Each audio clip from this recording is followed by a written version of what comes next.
Hello, everybody, and welcome to a live discussion, the Argentina live discussion. My name is Roy Nemer of Mundo Albiceleste.com, and I am joined by the living legend himself, Sebastian Garcia. Seba, how are you? How's everything? I'm very happy here in your basement. We made some changes here. It's got good lighting and also good lighting, and also it's got a better internet connection than the other day. So happy to be here and happy with the win, and especially because we will talk about it. But Yeah. I was thinking the most important thing, please don't let anybody get hurt. And at times during the game, it looked like it could be a possibility because it was played like it was a Copa Libertadores game at some points. So it was a bit scary. It was definitely a South American type game, a very Yeah, tight game, a very physical game. But like you said, no injuries at least. That's what we were hoping for, and obviously hoping for a win. As always, everybody, let us know where you're watching from. If you're watching us live on YouTube, let us know in the comments. Let us know in the chat. Let us know. We always tend to get people from all around the world, and it's always very welcome. And let's get things started just a little bit. Rian and Rihanna, hey Roy, good morning from Nepal. There you go, already from Nepal. Uh, Janet, I know is from Toronto. Excellent. Seba, you're in Argentina. I'm in nice. Canada. Um, Yes, let's and say I'm in Argentina. Everybody knows I'm in your basement. You kept me there for I don't know how many months. Uh, if you want to break the magic, go ahead. Yeah, and say there let's you say go. I'm in Argentina. Yeah. You're in Argentina. You're in Argentina. Costinius from Waterloo, Iowa, in the USA. From the Philippines for Rinaldo. Janet from Canada. Mark from Long Island, New York. Welcome. We have Suraj from Dallas, Texas. He's from Dallas. Matthias. Yeah. He's not watching the Mavericks. They're playing right now, the NBA Finals, Game But Two. This is But this is thanks more for being important. with us. Yeah, Yeah, I know. Thanks. priority, Seba. Priority, Seba. Exactly. Matthias from from Ontario. Rohan, all the way from Manchester, England. Calvin, what's up, buddy? How are you? How's everybody? It's the first of two matches before the Copa America. Argentina win 1-0 versus Ecuador. We're gonna get to our top three players and maybe the least three performing players. But overall, Seba, I know you said no injuries and everything. What did you think coming out of this match in terms of going into the second one in the Copa America? How does the team look for you? Well, you have to consider this is an opponent we might be facing at some point in the Copa America. It's a rival we know very well, and we had a very hard time breaking them up in the World Cup qualifiers in Buenos Aires. I was at the game, and it was so difficult because they were moving so well. They have a very solid midfield, very athletic, and the back four they were very difficult to break down, and we were only able to win with a free kick really near the end. That looked like it was gonna be 2 points lost. It looked like it was gonna be a draw. So for a change, so to speak, when it comes to the friendly games opponents we've been having, which have been a bit underwhelming, um, to say the least. This was a very interesting, um, how you call it. It was a very interesting test because this could be a team that you could be facing in the Copa America. That said, I think it was interesting to see that we were very dominant. We never. I think I only saw Dibu's face near the end when they show him hugging a teammate. Well, we didn't face any shots on goal. Our defense were really dominant. We were at some point. I think at some point Lisandro Martinez had 100% passing uh, percentage. Conversion. Yeah, like with over 80 passes, and all of them were completed. So I think there were a lot of positives to see from the game. I don't care so much about the results, but it was good to see us win. And if I had to highlight something out of that game is the center back partnership, which could be the center back partnership we will be seeing more of after the Copa America, especially. We don't know how long Otamendi will be playing with the national team, but these two seem to be like the favorite partnership for the future. And to see them play the way they played today, it was good. It was good to see the wing backs, the fullbacks. Acuna had a couple of seasons with a lot of injuries, and he wasn't being featured that much in the national team. So it was good to see him making no mistakes in the whole game as usual. And Montiel on the other side of the pitch, he didn't have a lot to do, but it was a good game overall for our defense, which were not very trouble. Yeah. And one of the things for me that I want to highlight is that center back partnership, because the match itself, going back originally to what you said in terms of the opponent, in terms of how in previous friendly matches the opponents maybe haven't been to the level that we might have wanted. And Ecuador is definitely up there, one of the better teams in South America. Not that there's really any bad teams. And this was a tight game, but we did not let Ecuador really create many chances. Our center backs did very well. Lisandro Martinez and Cuti Romero. Look, I love Otamendi. I've sang his praises before, but if this is the starting partnership or center back partnership at the Copa America, which I don't think it will be, but if it is, I'm more than happy with this. Argentina have three world-class center backs. The two fullbacks, I'm very happy because Montiel did not have the best of seasons with Nottingham Forest, and Acuna, as you mentioned, with the injury. So very happy that they got close to 90 minutes, both players. Montiel was substituted out for Lucas Martinez Cuarta, but overall, I'm very, very happy with what I saw, at least defensively, from the team. Yeah, agreed completely. And if we let's look at the chat a little bit. Matias Ochazo had a poor match, but he is rusty. We'll get to the midfield in a little bit. Calvin, Ecuador is not an easy team to play against. They have a good structure and defend well, which is also very true. Very, very true as well. Agree. I think we're going to see a different type of game on Friday versus Guatemala. And well, at the same time, welcome to George, watching us all the way from Brooklyn, New York. So welcome, George. Thank you for joining. Now, let's get to, I guess, the midfield part. And this was a midfield that we've seen a million times under Scaloni. It's De Paul, Paredes, Lo Celso. I gotta say, I was very happy, very excited to see this going into the match. I suddenly wonder if this should maybe not be the starting midfield for Argentina come the Copa America. What did you think? No, I don't think it will be. Personally, I think Alexis is gonna start. Lo Celso, I like him very much, but I think sometimes it's not because of his the level of one particular player. It's because there are others that were better together or have an even higher level. And I think if Enzo Fernandez is good to go, I don't think we're gonna see a different midfield than De Paul, Enzo Fernandez, and Alexis. I think that will be my pick, my prediction for midfield. But that said, it's good to have these opportunities to see everybody play a little bit, because let's face it, this is not going to be the starting 11. Messi wasn't playing. There were a couple of tests that Scaloni wanted to have, and even the formation, because we played with Di Maria and Julian wide open, with Lautaro up front, and maybe that's not the way we're going to start off every game.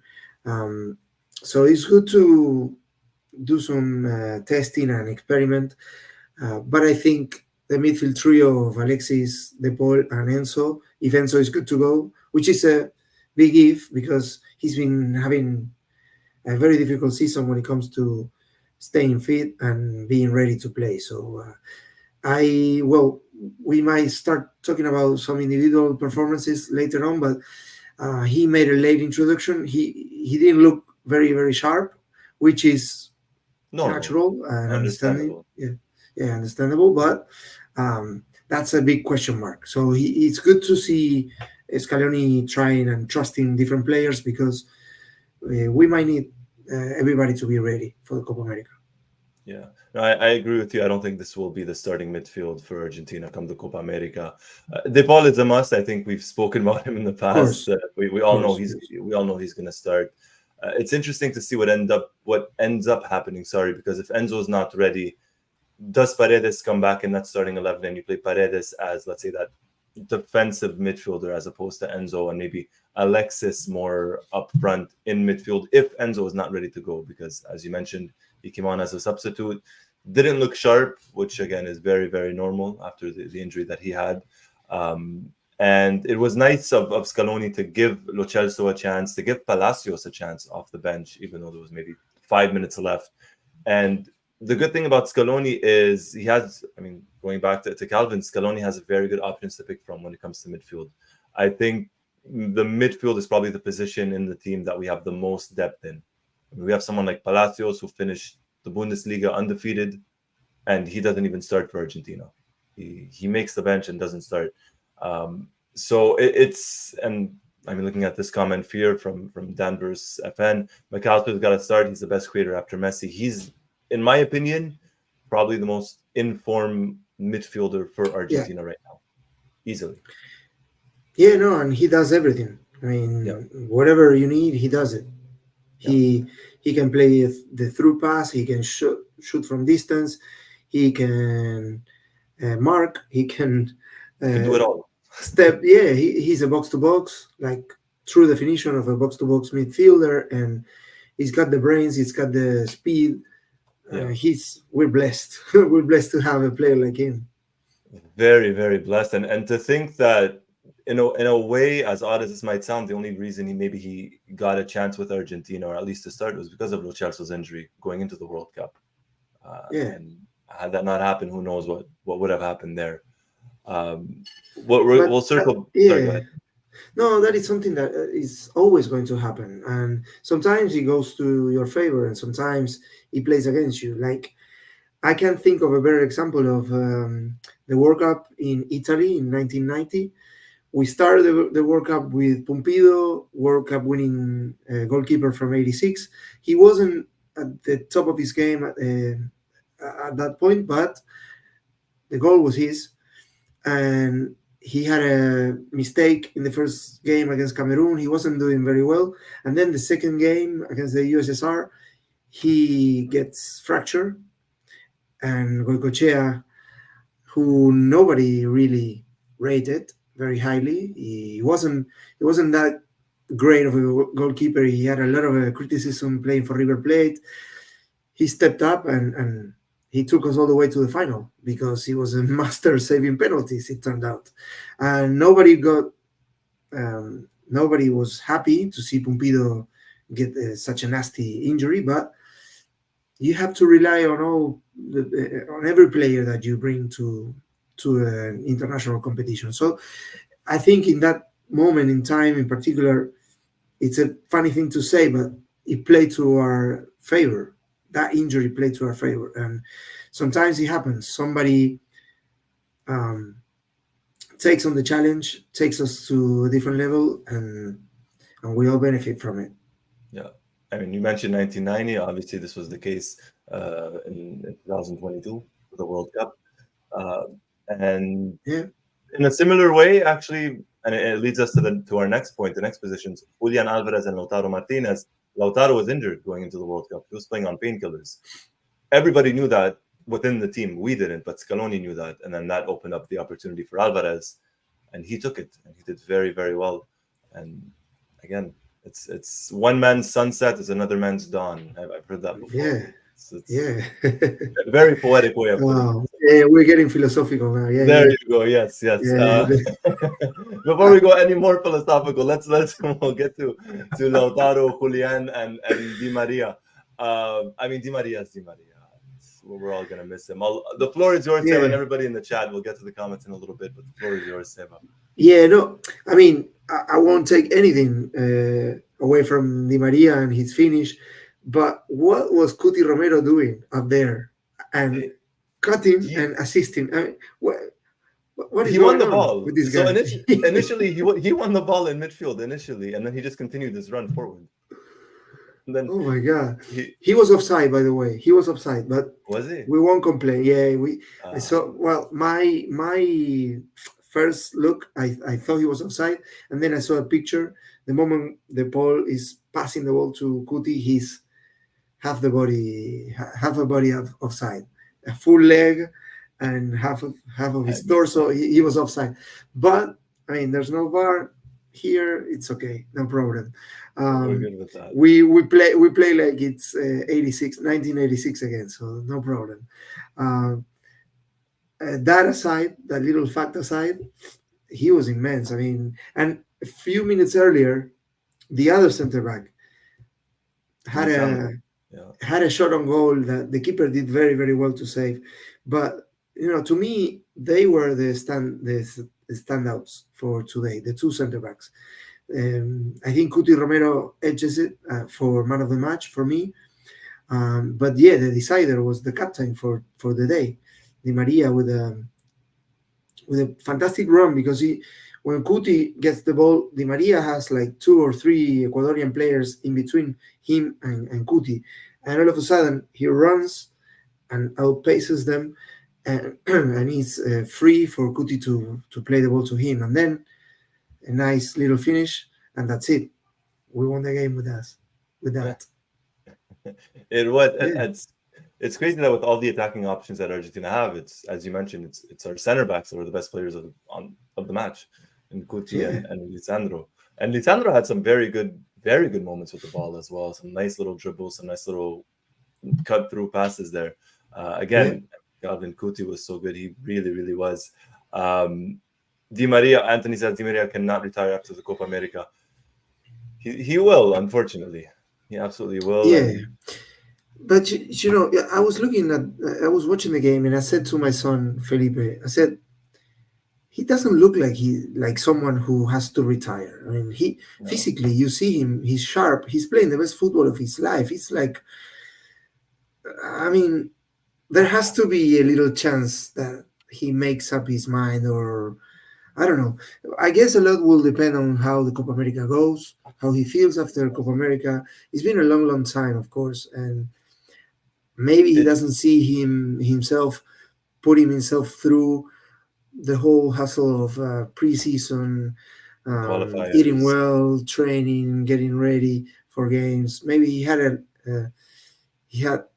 enough of that, but at the same time, you see him, and of course, he's not fat. He's never going to be fat. He looks really, really fit and ready to go for a couple more It years. And yeah, I don't know. Hopefully he changes his mind. I don't know his thinking if he thinks that maybe at his age he's taking over the spot of maybe a younger player, or maybe like you said he doesn't want to go through the constant training and the traveling in the World Cup qualifiers and the eating properly and everything. And maybe he thinks, well, you know what? If I do continue after the Copa America, then I cannot leave right before the World Cup, so I will have to play another World Cup. And I don't know. We don't know hmm, how he's thinking, right? The train of thought. But as you mentioned, he's playing the yeah. best football of his career No, I don't think I have any reasons to think he will continue playing because he already announced it. several times. Yeah, Yeah, he made it like official, but at the same time, it's like you need to leave some room to little margin that he might feel that energy again and want to continue. I don't know. I know I wouldn't. I mean, I wouldn't stop if I had the opportunity to continue. And he could play a reduced role. He could be a super sub. He yeah. could play every now and I then. Um, I would like to think that if somehow this is the last Copa America for him, these are the last matches for Di Maria. I would like to think that there might be maybe a friendly match, in Argentina for him to play, almost like a oh farewell yeah, like type a of, testimonial. Yeah, like a yeah. No, testimonial maybe, or yeah, or even knock on wood, if there is a finalissima next year, maybe. I'm just saying. That's all I'm gonna say. I'm not yeah, gonna go in more detail. I think everybody understood where I was going with that. of course. But yeah, no, it's gonna be a shame to see him go. Absolutely, but there are still two more players to talk about in the attack: Lautaro Martinez and Julian. I'm seeing a couple of comments here. I'll bring this one up, and we'll talk about him in just a second. The header miss by Lautaro. Seba, you're the biggest Lautaro Martinez fan I know, for all the right I am. reasons. Don't get me wrong. What's going on with him right now? What did you think of his match? What is it? First, first of all, I'm going to start by saying I'm not worried. I mean, I have no concerns for Lautaro or for Julian. Julian, if I'm not mistaken, the last goal he scored for Argentina was in the semifinals of the World Cup against Croatia. Um, but I'm not worried. I know he's gonna score when when When we he need has to. them. Yeah, and yeah, exactly. When the stakes are really high, they're gonna show up. And Lautaro, yeah, you mentioned it just a couple of minutes ago. He was injured during the World Cup. It's not gonna be the case this time around. And come Copa America, come Copa America, when we need him, he will score. I know for sure. Um, I'm not. Um, I'm not gonna say he had a great game today. I don't think him or Julian had a great game. Had a lot of chances today. I think Lautaro had that header with the ball crossing the ball for him. Yeah, That that was header it. he should have done better with that header. But yeah, it's not like he wasted sitters or many opportunities. And I'm not worried. In even if we had lost this game, um, these would have only fueled them, fuel their desire to do better next time. And uh, he's gonna play together from the start with Messi. It's gonna be a different environment. He's gonna do well. Um, I'm I'm predicting a very good Copa America scoring wise for Lautaro, and yeah, for Julian as well. Yeah, no, I agree. It's just, I guess, what the thing with when it comes to Lautaro, not necessarily from yourself, maybe not even necessarily from myself, but a lot of the comments have been because of the World Cup, and people tend to either forget or just ignore the fact that at the World Cup he was injured, and Yeah, he still. But let's not forget, he still scored a very important penalty kick versus the Netherlands. He still played an important part in the third goal, the one in extra time versus France. So it's not like he's been playing bad. And no, also remember the first game against Saudi Arabia. He scored two fantastic goals and he was only just fractionally offside. offside for one of them. Yeah. He should have started the World Cup with with the very least a brace against Saudi Yes. Arabia, and then everything went badly that day for the whole team and then for him in the It next couple of games, and especially carrying an injury, an yeah. ankle injury, and It's uh, it was yeah, unfortunate for him, but it opened up the door for Julian, and he ended up helping Argentina, of course, as well, getting to the World Cup final and winning it. And the debate, we'll get to this. I know your answer, and I have a feeling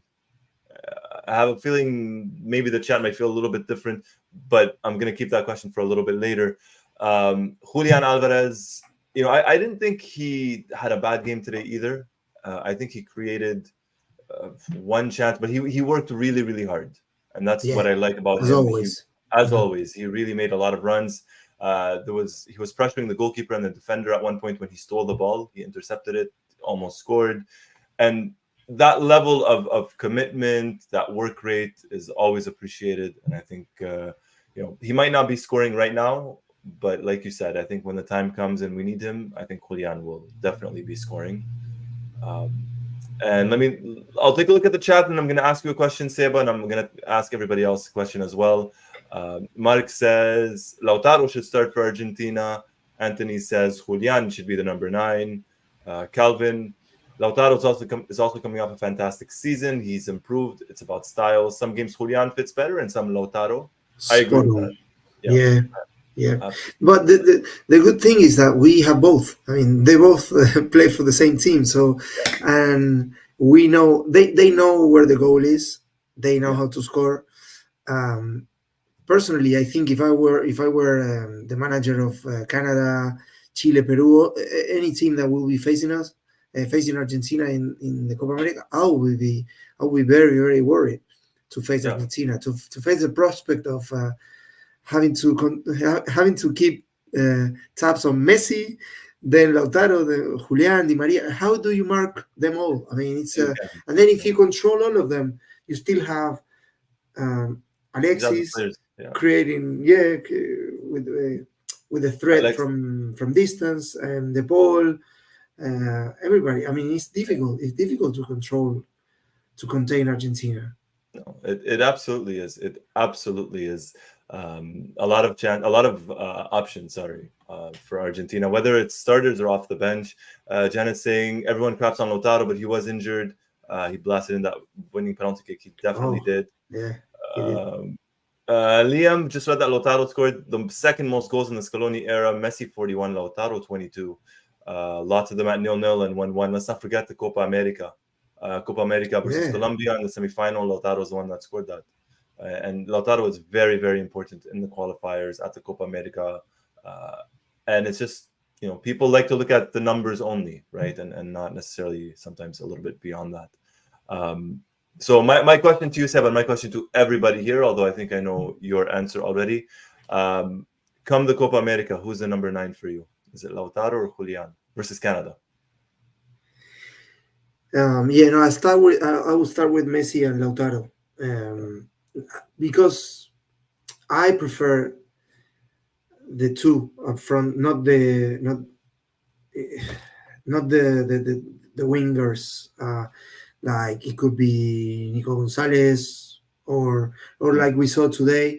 I prefer the two up front, Messi and Lautaro. Lautaro alone can handle the whole number 9 role. Also Julian, but I think Lautaro for the first game, and then introduce Julian when the opposing players are tired. It'll be Yeah, nightmare. It will be nightmare scenario for that defense to get to the 75th minute and see Julian coming off the bench, knowing that he will chase the hell out of you, and he will make runs after runs after runs. If he does it 90 minutes, think about Julian playing fresh for 20 minutes, for 15 minutes. It'd be a nightmare. But yeah, Lautaro to start, for the hustle, for the physical presence, for for trying to unlock the defense at first, and then Julian when everybody's tired. That would be yeah. my preferred I, option. I honestly totally agree with you on that one. And I think it makes the most sense. If Julian were to start over Lautaro, that's not to say I would be disappointed or mad, but No, I it's would fine. personally, yeah, no, exactly. It's just the idea behind it. I would maybe prefer Lautaro over Julian. And there is some look. It's not confirmed news, but it could be potentially breaking news. It is now being reported that Leonardo Balerdi, Valentin Barco, and Valentin Carboni are out of the Copa America for Ah, Argentina. okay, okay. So yeah, the three that were going to Yeah, get cut, and by for age, both could go to the Olympics, Barco and Carboni. And I have the doubt on Valerdi. I don't know if it's under 23. Um, no, I don't Balerdi is think he's over over 20. 23.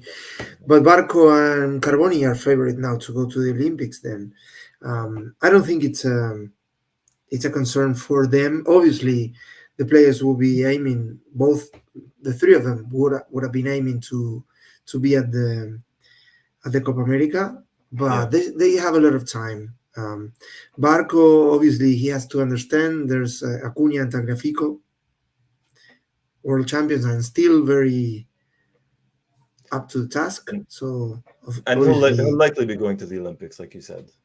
yeah, yeah. So, and then for Carboni, of course, there's a lot of time for him. And like we were saying in the last time I was here in one of these conversations, we said that it's better for these players to go to the Olympics, play a big role, a big part, play a lot of minutes there, than to go to the Copa America and face the prospect of playing no minutes at all.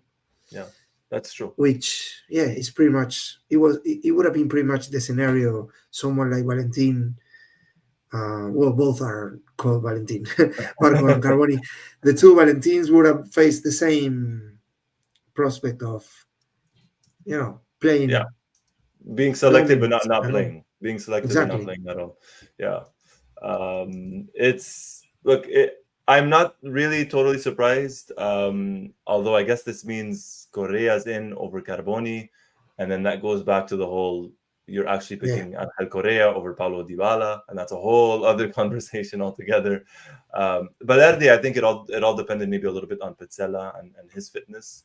I think maybe if Pizzella was not fully fit, then maybe Balerdi would have had more of a chance. But it looks like it's this. It's unofficial, but judging from the source, it appears makes to be. sense. Yeah, it Yeah, makes no, it sense. makes sense. It absolutely I don't makes think sense. anybody will be very surprised to see this. No, no, no, no, at all, at all. Now moving on or moving forward, maybe we're looking just a little bit ahead to the next match versus Guatemala on Friday. I'm guessing Scaloni is going to make a couple of changes or a lot of changes, and I think that's when we're going to see maybe more the likes of Garnacho, and then maybe more Alexis McAllister.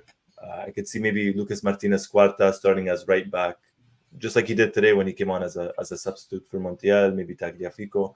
Um, would you start the younger players or the ones that didn't start today versus Guatemala, or how would you maybe go with that one?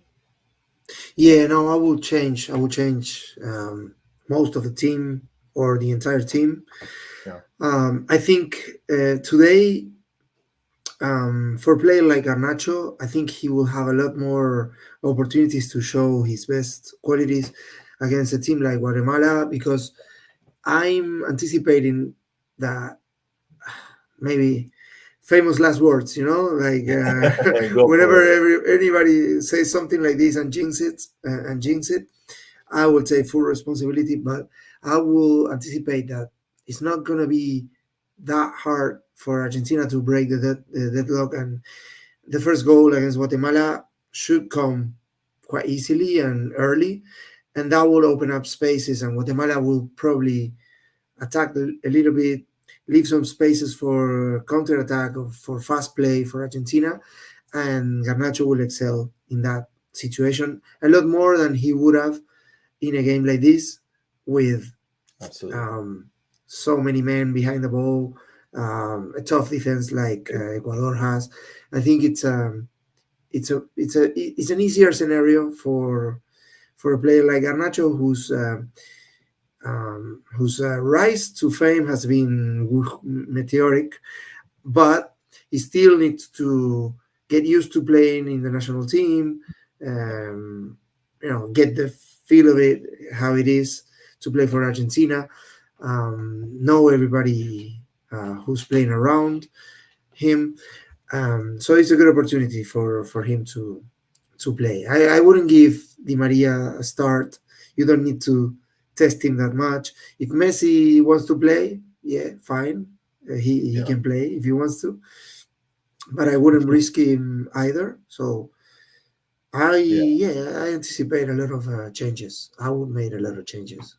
Yeah, I was thinking that too as well today, and I thought I wasn't expecting Garnacho to start or Carboni or any of the younger or more inexperienced players, just because it would technically make more sense for them to start versus Guatemala, where they have, no disrespect to Guatemala, but they might have a better chance of performing better and doing better versus Guatemala as opposed to a more physical team like Ecuador and a team that is maybe better structured than Guatemala. So I want to see how well he does. I'm someone that likes Garnacho. I'm a fan of his. I know not many Argentina fans are for different reasons. But I really am. John says, well, first off, welcome, John, a longtime family member of Mundo Albiceleste. Still question marks regarding Garnacho.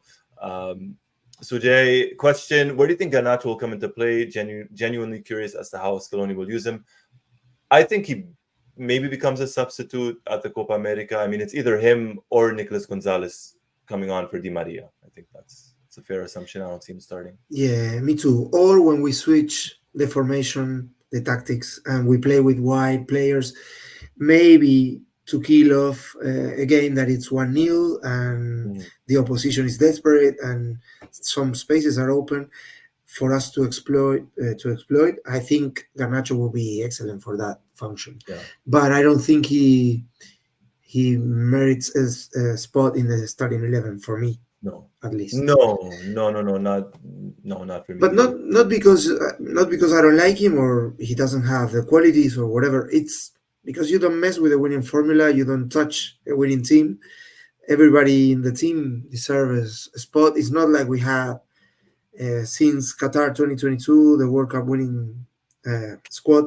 It's not like we had five players retiring or we need to change everything because there's a new generation coming. You don't mess with the winning formula. If it's not broken, Don't don't fix it. fix it. But it's good because it's another element of the bench, and he gives you a different dimension, and he has a speed that not a lot of players have in the world. Mm, So it's good to have him no, for the for the second team. half. Yeah, no, it's Yeah. exactly that. And I brought up a comment earlier that he's still very raw. He's talented, but still very raw. You mentioned his speed. I want to say he's probably the fastest player in the Argentina team. Di Maria at 36 is not as fast as Garnacho. Maybe 5 or even 10 years ago, yes. Not so much now. Nicolas Gonzalez, not so much. No one has the speed of Garnacho. So having him come off the bench, it could be an interesting prospect. It could be an interesting idea. But Um, Go ahead. but let me put it this way: there's a race between Garnacho and Dibu Martinez. Where's your money? Dibu. Of course, we never saw Dibu run, so we don't know. Dibu. He might be faster, He's a but madman. He probably runs very exactly. fast. If he's not the fastest, he will find a way to win that race. I'm Yeah, telling you that. he'll throw his glove, he'll throw something, he'll catch up eventually. Oh my god. We love us some Dibu. We love us some Dibu. Yeah. Oh my goodness. Everybody hit the like button if you haven't already. Hit the like button, hit the subscribe button. We got a lot of stuff coming up before the Copa America, during and after Alps. And so the next one, I mean, we spoke about Garnacho, and now looking at, let's say, the back line. Yeah. Do you start Tagliafico or do you start Acuna, let's say, versus Canada? And do you start Molina or do you start Montiel versus Canada? Um. First of all, I'm gonna start. I'll be okay with any decision. They have. I mean, I might be getting soft with age, or it might be because they won everything that was to be won. So everyone in that team and the back line, I have no issues whatsoever with none of them.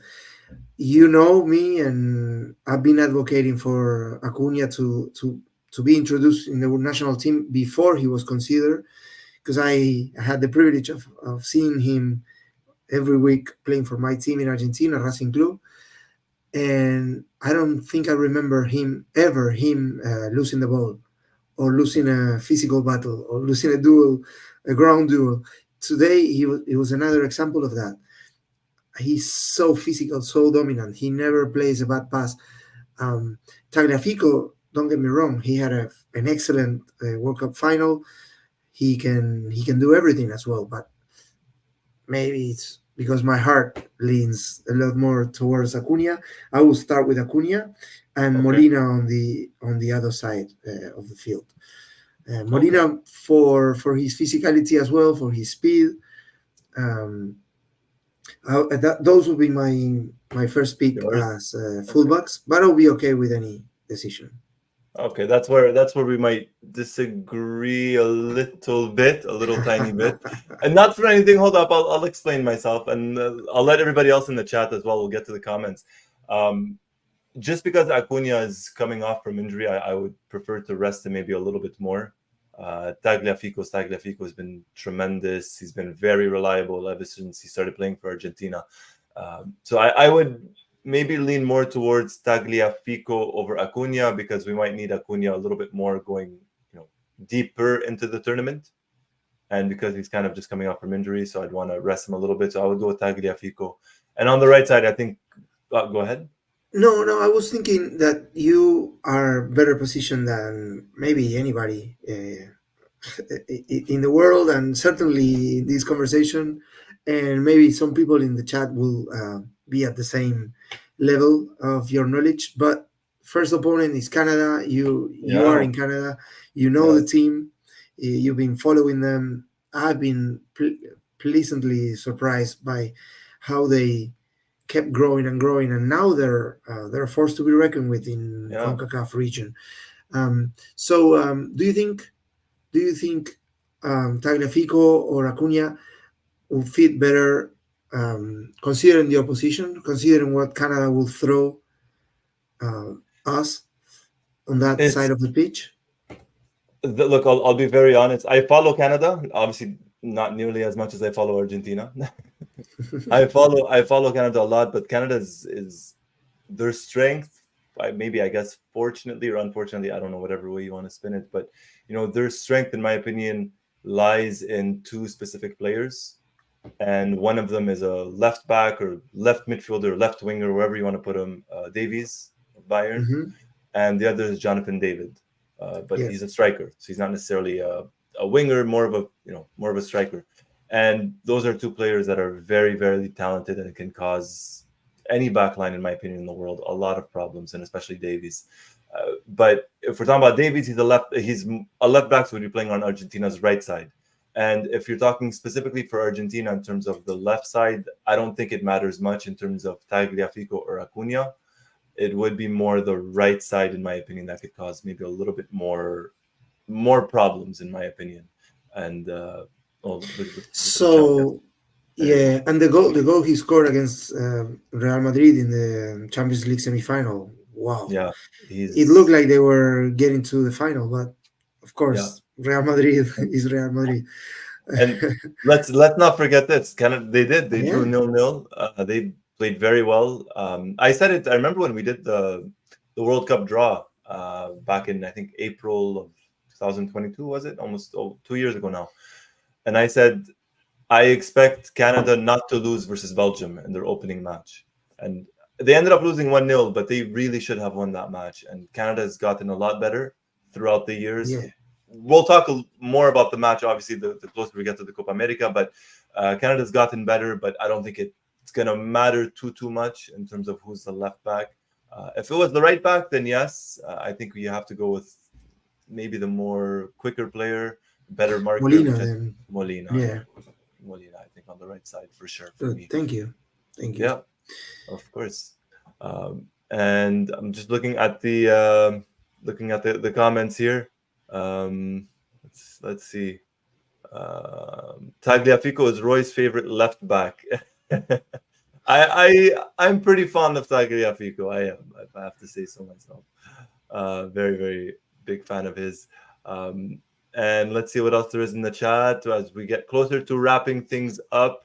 Seba, anything you want to get to before Yeah, we? I'm seeing some comments on Montiel being preferred to Molina Ah, because he's better defensively compared to Molina. There's a strong point. What I would say to that is that, here we go. and without sounding, or maybe I sound a bit arrogant or cocky or whatever, I think it's Canada who will be worried Yeah, um, with the prospect of facing Argentina. It's not so much about Davis, about Argentina being scared to again famous last words. It could this could come back to haunt me on the 20th of June. But I mean, on paper, it would be more um, a challenge for Davis defensively than Yeah. Then it thinking will be for Argentina. who's gonna mark me. I'm Yeah. gonna have to do a job defensively if I wanna give Canada any chance of containing Argentina. Yeah. No, I agree. I agree. And again, it's not to sound arrogant or cocky or anything of the sort. It's just, it kind of is what it is. I think Canada's going to be more worried about Argentina than Argentina will be about Canada. No disrespect to them, obviously. And I think you have to respect every team. We saw it at the World Cup versus Saudi Arabia. But yeah, no, Yeah. I think with all the respect in the world. Um, John, I guess, the team that stands in our way from winning the Copa, John says Uruguay. They look very good. They look like a typical Bielsa team, and hopefully for Argentina, they finish like a typical Bielsa team. Yeah, hola, brother John. How are you? John is in Malaysia. Look, I feel the same way as you. And don't forget, they beat us at La Bombonera last time around. They, whenever we play Uruguay, they they smell blood. They go for it. It's like the final of the World Cup for them.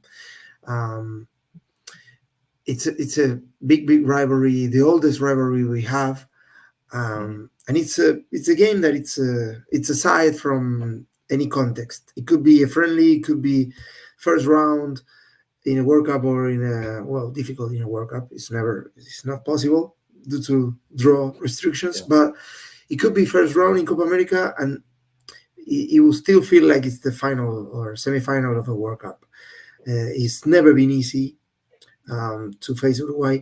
And I think on form and talent and um, how strong the starting 11 is, and the experience of a manager and the style of play that they're playing right now, I think it's a very strong contender for the Copa America. And of course, Brazil, you can never rule them out, but they're in a bit of a transition period. Of course, they have a lot of raw talent, but they have a new manager. They have been having some issues, but they have some players that can tear you unlock. apart. Yeah, Yeah, they can tear you apart.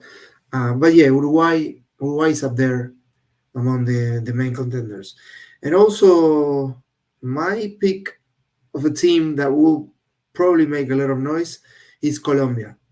I think Colombia, they are, uh, they have always been attractive to see. I hmm really like to see Colombia play. They have a lot of tools, and they're getting better and better all the time. So Colombia to me it could be, if I can use the term, it could be the dark horses, even though everybody knows them. So yeah. it could be favorites to go along. It's. I mean, I agree with everything you just said, Seb. I agree with everyone in the comments as well. Ratjit says Colombia are unbeaten in 22 matches, Yeah, which is yeah, uh, and the manager Lorenzo, he's doing very well. yeah. Remember, he played for Argentina in the final of Italy 1990. He ended up with blood in his hmm lip. He wasn't the best of players. We had a lot of suspended players and injured players. For That that final, final. yeah, we anyway, Yeah, yeah. it brings nightmares back. No. We don't But want that. We don't want that. I always remember him playing in that final, and he's a promising manager. Yeah, He's doing very well at club level. Um, he was a manager of Melgar in Peru. He did very well, and now he continues with this search, and now playing managing Colombia. As Suja is saying, he's got an impressive unbeaten run. yeah. 20 over 20 games. Yeah, exactly. It's going to be an I think it's interesting one. 22. 22. Yeah, Yeah. Well, I yes, the think comment I think earlier. it's 22. Yeah, And Ratjit they said demolished USA. They demolished the USA five was it five four, one. 5-0, 5-1 yesterday? Yeah, Yeah, on 5-1 Saturday. yesterday. They're a good team. They're a very good team. Every team at this Copa America, every South American team at this Copa America, is strong in their own way. You spoke about Uruguay, just their style, the coach, the experience, the players they have. Brazil maybe has a mix of youth and experience. Obviously, with Endrick, with Vinicius, they have a very good attack. Doesn't mean they're stacked everywhere, but they're still Brazil. You never know what you get with them. Colombia's strong. Then you have the likes of Ecuador today. I mean, it's not easy to break down. Not easy to break down. So it's not going to be an easy Copa America. But Caspian says Chile is not that good, but they have Gareca, who did very well with Good Peru point. Good at one point. point. So it's going to be an interesting Copa America, and it's one that we're going to be covering and we're going to be talking about the closer we get to it and during the tournament and everything. And yes, absolutely, John. Yes, yes, and yes. Copa America is more difficult to win than a World Cup by the logic of Yeah. if you want And to copy someone. what's that thing that Johnny's saying? Euro? What is that? A song contest? What is it? Yes, it's It's a song contest. Thank it's you. an yeah, it's a talent contest. It's a some sort of contest in It's Europe. a In Europe, currency. It's a currency. I know. It's a currency. Euro. it's a Yeah, yeah, currency. yeah. Yeah, I know. yeah, that's what it is. That's what it is. No, we joke around, but it's gonna be a Eurovision. it's gonna be Eurovision. There you go. It's gonna be a summer, or in this case for you, Seba, a winter, Yeah. filled with football, with the Copa America, the Olympics, the Euros. There's gonna be a lot of football to watch, a lot of football to watch. And on that note, Seba, anything else before we wrap things up here? No, thanking everybody for joining in from all continents. As always, it makes us really, really proud to have this little space that extends across the world. So it's really, really big, and we really enjoyed talking about the game as if we were having a beer at a bar or a coffee, and talking about our favorite team, Argentina, and doing it with you, Roy. We've been friends for a long, long time now. And the next game is gonna fall on your birthday. So It let's is hope, June 14, yeah. yeah, let's hope Argentina gives you some They happiness that day. A nice couple of hopefully. presents. Yeah. Hopefully, thank you, thank you. I want to say Argentina played on my birthday in 2013, but I think it was Honduras. I'm looking at that now. Yeah, Right. was it Honduras or Guatemala in 2013? We never played in a World Cup during We your did. birthday. Yeah, we did. We did. Yeah, no, we did. Not good memories though. 2002. Oh. Yeah, and I was right. I had this in memory, but I just googled it to confirm. June 14, 2013, Argentina played Guatemala. Oh, June 14th, 2022, Argentina played Guatemala, and that match, Messi had a hat trick, if I'm not mistaken. So okay. we'll see. So And I'm and not a gambling. I'm not a gambling man, but there you go. if Uh, anybody is, you just yeah, heard. You just you, heard what happened. you heard it. You heard it yourself. Yeah, Yes. you heard. And actually, it's still June 9 here, but June 9, 2012, I was at that game, Argentina Brazil, 4-3 with Messi scoring 3 goals. So the month of June brings some good Oh, footballing in memories. New In uh, Jersey. in Okay. New Jersey, Yeah. yeah, MetLife Stadium. I was at that one. So, anyways, And that's gonna be the World Cup venue, the World Cup final venue. World Cup final, yeah. The Copa America finals in Miami, and the World Cup final is at MetLife in New Jersey, just outside of New York. So, Good.